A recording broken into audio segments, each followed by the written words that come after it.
வணக்கம் ஃப்ரெண்ட்ஸ். லட்சுமி அவர்கள் எழுதிய வீணா ஒரு வீணை. அத்தியாயம் 19. பழனி. வேலைக்காரி செல்வி. வாசலில் நின்ற கூர்க்கா. மூவரையும் அருண் விசாரித்த போது ஒரே மாதிரியான தகவல்தான் கிடைத்தது. பச்சை வண்ணத்தில் மஞ்சள் பூ போட்ட சாட்டின் பைப்லைன் பாவாடையும் மஞ்சள் வண்ணத்தில் ஜாக்கெட்டும் போட்டிருந்தாள். கைகளில் எப்பொழுதும் அணியும் தங்க வளையல்கள், காதுகளில் வைரக்கம்மல், கையில் கடிகாரம். கருப்பு நிறத்தில் ஒரு சிறு பெட்டியை தூக்கி கொண்டு சென்றாள். ஆளுக்கு ஆள் சிறிது கொடுத்த தகவலில் ஓரளவு நிர்மலா வெளியே புறப்பட்டு சென்றபோது என்ன உடையில் என்ன அலங்காரத்தில் சென்றாள் என்பதை அருண் உருவப்படுத்தி கொண்டான். கூர்கா கலவரத்துடன் அவள் போன திசையை சுட்டி காட்டினான். அப்படியென்றால் அருகில் சற்று தொலைவில் இருந்த பஸ் நிறுத்தத்திற்குத்தான் அவள் சென்று இருக்க வேண்டும். பஸ் நிறுத்தத்துக்கு அருகே ஒரு பெட்டி கடை. சோடா கலர் வகைகளில் இருந்து குளிர்பானங்கள், சிகரெட் முதலியன வேகமாக விற்பனையாகி கொண்டிருந்த கடை. அதன் முதலாளியை மெல்ல விசாரித்து பார்த்தால் நிலையத்தில் நிற்கும் அத்தனை பேரும் அவன் கடை வாயிலை மிதித்துதானே போக வேண்டும். கட்டாயம் நிர்மலா அவன் கண்களில் பட்டிருப்பாள். 3 மணிக்கு கடையில் கூட்டம் இருக்கவில்லை. ஒரு சிறுமி கேட்ட மிட்டாய்களை பொட்டலம் கட்டி சில்லறையுடன் கடைக்காரர் விரட்டி கொண்டிருந்த சமயம் அருண் அவரை அணுகி ஒரு பாக்கெட் சிகரெட் வாங்கி கொண்டான். அருணின் தோற்றம், அருகில் அவன் நிறுத்தி வைத்திருந்த புத்தம் புதிய மோட்டார் சைக்கிள், அவன் பேசிய மரியாதை, தோரணை எல்லாம் கடைக்காரரை கவர்ந்தது. யாரோ ஒரு பெரிய மனிதர் தமது கடைக்கு வந்து சிகரெட் வாங்குகிறார் என்று மகிழ்ந்து போனார். அது சமயம் கொஞ்சம் தூரத்தில் ஒரு அழகான பெண் நடந்து போய்கொண்டே இருந்தாள். அருண் சிகரெட் புகைக்கும் வழக்கமுடையவன் அல்ல. பெட்டியை சட்டை பையில் வைத்து கொண்டு மீதி சில்லறையை வாங்கி பேண்ட் பையில் திணித்தபடி மெல்ல சிரித்தான். பெண் பார்க்க அழகாக இருக்கிறாள் இல்லையா? தனியாக இப்படி போகிறது இந்த காலத்தில் ரொம்பவே ஆபத்து. கடைக்காரர் கண்களும் அந்த காட்சியைத்தான் ரசித்து கொண்டிருந்தன. அழகான பெண்கள் என்றாலே திரும்பி பார்க்காத ஆண்கள் ரொம்ப குறைவு என்று எண்ணியபடி புன்முறுவலித்தார். வாடிக்கைக்காரர் யாரும் இல்லாததால் வந்தவனிடம் வம்பு பேச அவரது துடித்தது. நேற்று கூட இதே நேரத்தில் அழகான பள்ளிக்கூட பொண்ணு கையில் பெட்டியோடு வேகமாக பஸ் நிலையத்துக்கு போய்கிட்டு இருந்தது. வீட்டை விட்டு கூச்சிக்கிட்டு ஓடுதோன்னு சந்தேகமாக இருந்தது. அதையே பார்த்துக்கிட்டு இருந்தேன். பணக்கார பெண் போல தோணிச்சு. பச்சை பாவாடையும் மஞ்சள் சட்டையும் போட்டுக்கிட்டு இருந்தாள். நிலையத்தில் நிற்கிறதுக்குள்ளேயே ஒரு நீல நிற அம்பாசிடர் கார் பின்னாலேயே வந்து நின்றுச்சு. அவளுக்கு வேண்டியவங்க போலிருக்கு. கதவை திறந்து விட்டாங்க. அருணின் காதுகள் கூர்மையாகின. நெஞ்சிலே ஒரு பரபரப்பு. பணக்கார பெண்ணாக இருந்தால் பஸ் நிறுத்தத்துக்கு வருவானேன்? காரில் ஒரு 77 கொடுங்கோ என்று அருண் 5 ரூபாய் தாளை நீட்ட கடைக்காரர் கதையை தொடர்ந்தார். அந்த கார்காரங்க கடைக்கிட்டே மெதுவாக போனப்ப நின்று ஏதாச்சும் வாங்க மாட்டாங்களான்னு பார்த்தேன். அப்போ கண்ணிலே கார் எண் தெரிஞ்சது.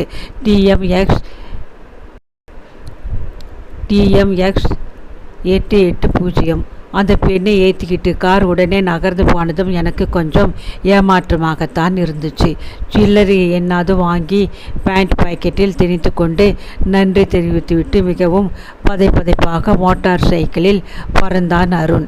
சிறிது நேரத்தில் அண்ணா நகரில் இருந்த தங்கள் குடும்ப நண்பர் ஓய்வடைந்த காவல்துறை அதிகாரி மகாலிங்கம் வீட்டிற்கு வந்தான். என்ன அத்தி பூத்தாப்புல இந்த பக்கம்? மிக்க உற்சாகத்துடன் மகாலிங்கம் வரவேற்றார். இருக்கையில் உட்கார்ந்தவுடன் வேகமாக தான் வந்த காரியத்தை விவரமாக தெரிவித்தான் அருண். உங்கள் உதவியால் அந்த எண் உள்ள கார் முகவரியை எனக்கு கண்டுபிடித்து தர வேண்டும். உங்களுக்கு போக்குவரத்து இலாக்காவில் பல காவல்துறை அதிகாரிகளை தெரிந்திருக்கும் என்று கெஞ்சினான். மகாலிங்கம் காரின் எண்களை குறித்து கொண்டு மறுநாள் பிற்பகல் தொலைபேசியில் அருணை அழைத்தார். காரின் சொந்தக்காரரின் பெயர், முகவரியை தந்தார். இதோ பார் அருண், நீயே துப்பு வேலைக்குள் நுழைவதை விட போலீஸில் பதிவு செய்துவிடு. வேலை சுலபமாகிவிடும். அதுவே முறை என்றார். மகாலிங்கத்தை பெரியப்பா என்று அவன் அழைப்பது வழக்கம். இதில் ஒரு சிக்கல் இருக்கிறது பெரியப்பா. பெண் பெரிய இடத்தைச் சேர்ந்தவள். போலீஸ் பின்னர் பாதுகாப்பு இல்லம் விவகாரம் வளர்ந்து கொண்டு போய்விட்டால் அவளது வருங்காலம் கெட்டுவிடுமோ? சொந்த முயற்சியால் தேடி கண்டுபிடித்து விட்டால் விவகாரத்தை ரகசியமாக அமைக்கிவிடலாம். என்னால் முடியாவிடில் காவல்துறையின் தயவை தேடுகிறேன் என்றான்.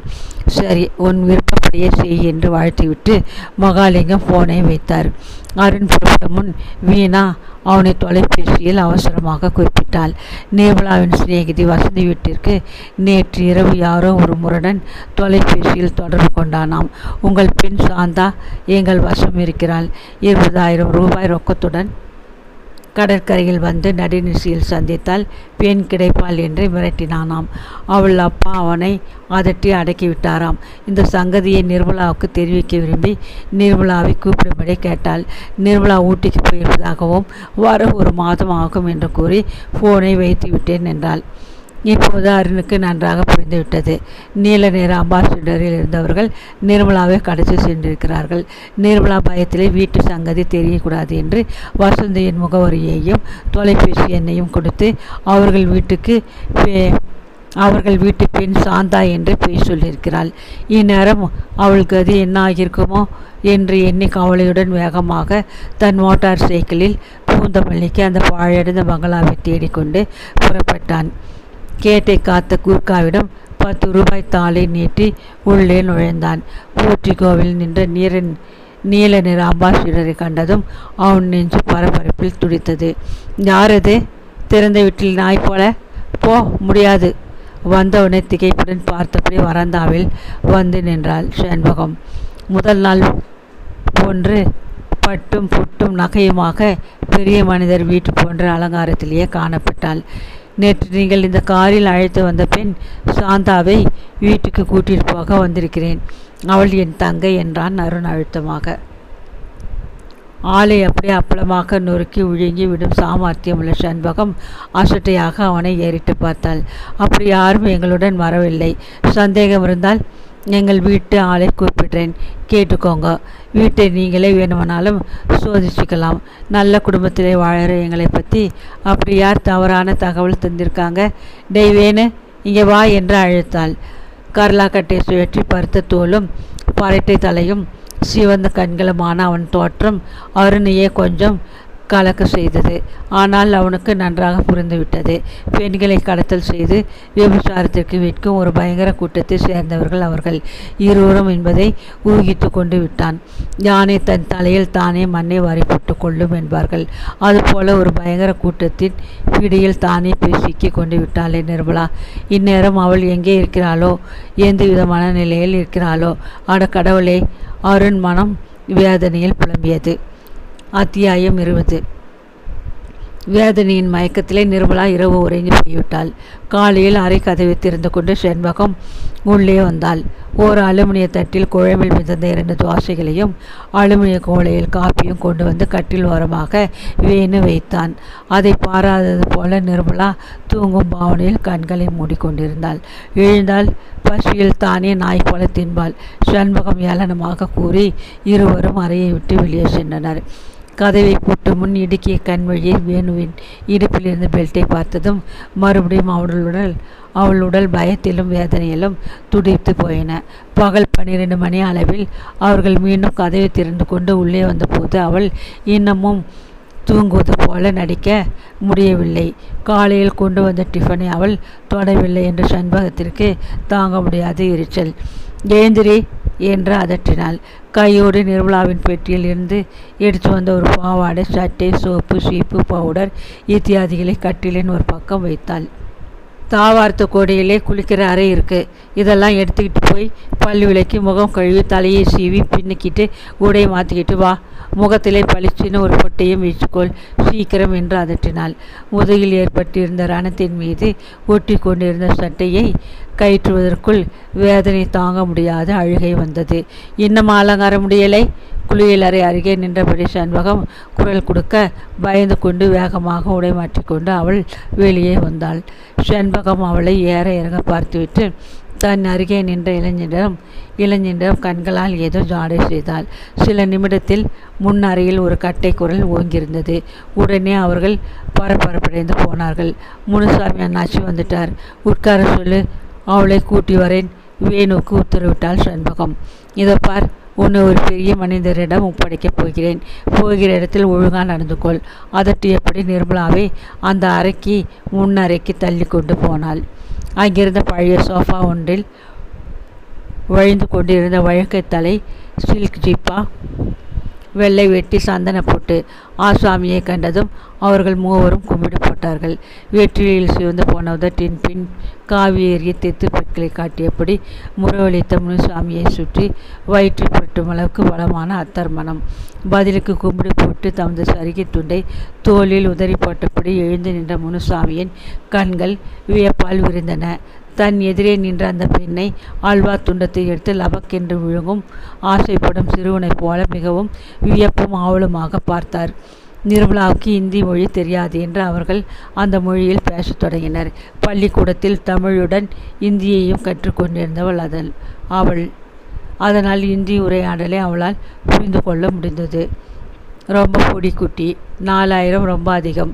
ஆமாம், தொடச்சி விட்ட பொம்மை போல ஒரு நகை நட்டு இல்லாமல் இவள் எங்கே கிடைத்தாள்? எங்கேயோ புக்கிக்கிட்டு வந்தோம், அதை விடுங்க. பெண்ணு நகை இல்லாட்டி கூட பச்சை கிளியாட்டமாக இருக்கிறாள். உங்கள் வீட்டிலே 2 நாள் சாப்பிட்டால் தெளிஞ்சு போயிடுவாள். பிறகு நீங்கள் எல்லாம் வாங்கி அலங்காரம் செய்துக்கோங்க. முனுசாமி உரையீட்டில் அவள் அருகில் வந்து முகவாயை நிமிர்த்தி பார்த்தார். கோபத்துடன் அவர் கையை தட்டிவிட்ட நிர்மலா தனக்குள் என்னவோ முணுமுணுத்ததை கேட்டு அவர் உறக்கச் சிரித்தார். முத்து கோத்தாப்புல பல்லு வரிசையாக இருக்கே. நிர்மலா முகம் சிவந்து போனாள். அவள் 7 வயது சிறுமியாக இருக்கும்பொழுது தன் தந்தையுடன் அவர்களது கிராமத்துக்கு போயிருந்தாள். தமது நிலம், தோட்டம், வீடு, மாடுகள் எல்லாவற்றையும் விற்று முதலாக்கத்தான் அவள் அப்பா சென்றிருந்தார். மாடுகளை வாங்க வந்தவர்கள் மாட்டின் வாயை திறந்து பற்களை பரிசோதித்ததை அவள் வேடிக்கை பார்த்து கொண்டு நின்ற நினைப்பு இப்போது சுளீர் என்று மூளையில் பளிச்சிட்டது. அவள் என்ன மாடா, இந்த மனிதன் அவள் பல்லை பிடிச்சு பார்க்கிறானே, தடியன். முகத்தை சுளித்து கொண்டாள். பார்க்க சின்னவளாக இருக்காளேன்னு நினைக்காதீங்க. ஊசி மிளகாய், செண்பகம் கேலியாக இந்தியில் சொல்லி சிரித்தாள். ஊசி மிளகாய் ஊறுகாய் எனக்கு ரொம்ப பிடிச்சதாச்சே என்றார் அவர். அவர்கள் அனைவரும் அவளை ஒரு வியாபார பொருளாக நிறுத்தி வைத்து கொண்டு சிரிப்பதைக் கண்டு கோபத்திலே கொதித்து போனாள் நிர்மலா. அழுகையும் ஆத்திரமும் பொத்து கொண்டு வந்தது. ஆனால் அவளால் என்ன செய்ய முடியும்? தானே வந்து சிக்க கொண்டு விட்டாளே. முனுசாமி தமது ஜிப்பாவுக்குள் கையை விட்டு ஒரு தடிவனான உரையை கையில் எடுத்தார். நீ கேட்ட பணத்தை கொடுத்துட்டேன், எண்ணி பார்த்துக்கொள். செண்பகத்தின் வாயெல்லாம் பல்லாகியது. நன்றி, இவளை உடனடியாக கூட்டிக்கிட்டு போயிடுங்க. ரொம்ப முரண்டு செய்ததாலே வேணு போட்ட அடியிலே முதுகில் கொஞ்சம் காயம். அதை என்றபடி அவள் பணத்தை திருப்தியுடன் உரையில் போட்டாள். நான் டாக்டர் வச்சு கவனிச்சுப்பேன், பிறகு அவளையும் நல்லாவே கவனிச்சுப்பேன் என்று கண்களை சிமிட்டியது அந்த கிழம். பத்திரம், ரொம்ப பச்சை குழந்தை என்றாள் செண்பகம். எல்லா குழந்தைகளும் முதலில் எனக்கு காணிக்கை செலுத்திட்டு தானே வேறு இடங்களுக்கு புறப்படுவாங்க. இவளை எனக்கு ரொம்ப பிடிச்சிருக்கு என்றார் அவர். பெகீர் என்ற உணர்வு அடிவயிற்றப்பட்ட நிர்மலா அதன் பொருளை உணர்ந்து கொண்டு விட்டாள். எண்ணெய் சட்டியில் இருந்து எரியும் நெருப்புக்குள் பாய்ந்த நிலையாகிவிட்டதே இப்போது என்று மனம் படப்படுத்தது. அப்போ வரோம் என்று விடை பெற்று கொண்டார் முனுசாமி. ஐயாவோட போய் அவர் சொன்னபடி கேட்டுக்கிட்டு இரு, அங்கேயும் அடம் பண்ணினே நல்லா உதை கிடைக்கும் என்ற கடுமையாக எச்சரித்தபடி அவளை முனுசாமி அருகே தள்ளிவிட்டாள் செண்பகம். காரில் அருகே உட்கார்ந்திருந்த நிர்மலாவின் தோளில் கையை போட அவர் முயன்ற போது அவள் கிரீச்சென்று கத்திவிட்டாள். அட, மறந்து விட்டேனே, உனக்கு முதுகிலே காயம், பாவம், முதல்ல அது ஆறட்டும். இப்போ இதுக்கெல்லாம் அவசரமில்லை. நல்லா சாப்பிடு. உடம்பு குணமானதும் உனக்கு தேவையான நகை நட்டையெல்லாம் வாங்கி தருவேன். நீ மட்டும் நான் சொன்னபடி கேட்டால் ரொம்ப சுகப்படுவேன். அவள் பார்த்த ஒரு சினிமா படத்தின் கதை நினைவுக்கு வந்தது. அது படம். மெல்ல தன் தோழியின் அம்மாவுடன் ஒரு சேலையை கட்டிக்கொண்டு பெரிய பெண் போல ஏமாற்றி உள்ளே நுழைந்து விட்டாள். பிறகுதான் இந்த படத்திற்கு ஏன் வந்தோம் என்று மனம் பாடாய்ப்பட்டது. அவளைப் போல ஏமாந்து விட்ட ஒரு பெண்ணை காரில் கடத்தி கொண்டு சென்ற ஒரு விடுதியில் விட்டு விடுகிறான் ஒரு முரடன். அந்த விடுதிக்காரி அவளை ஒரு வயதானவனுடன் ஒரு அறைக்குள் தள்ளி அந்த பெண் உள்ளிருந்து அலறியதை கேட்பது போன்ற அந்த காட்சியில் அவளுக்கு உடம்பெல்லாம் ஆடியது. கடைசியில் அந்த கதாநாயகி விடுதலை அடைய முடியாது தூக்கிலிட்டு கொண்டு மடிகிறாள்.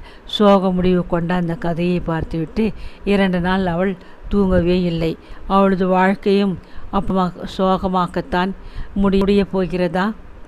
சின்னம்மா வீணாவை எதிர்த்து புரட்சி செய்ய ஆரம்பித்தது எங்கே கொண்டு விட்டிருக்கிறது? வீணா அப்படி ஒன்றும் கெட்டவள் இல்லையே. அவளது பிறந்த நாளை சிறப்பாக கொண்டாடி அவளை மகிழ்விக்கத்தானே முயன்றாள். அவளை காணோம் என்று ஒரு சமயம் போலீஸில் புகார் செய்திருப்பாங்களோ. இந்த பயங்கர மனிதனிடமிருந்து அவள் எப்படி தப்ப போகிறாள்? இவன் பார்வையை பிடிக்கலையே.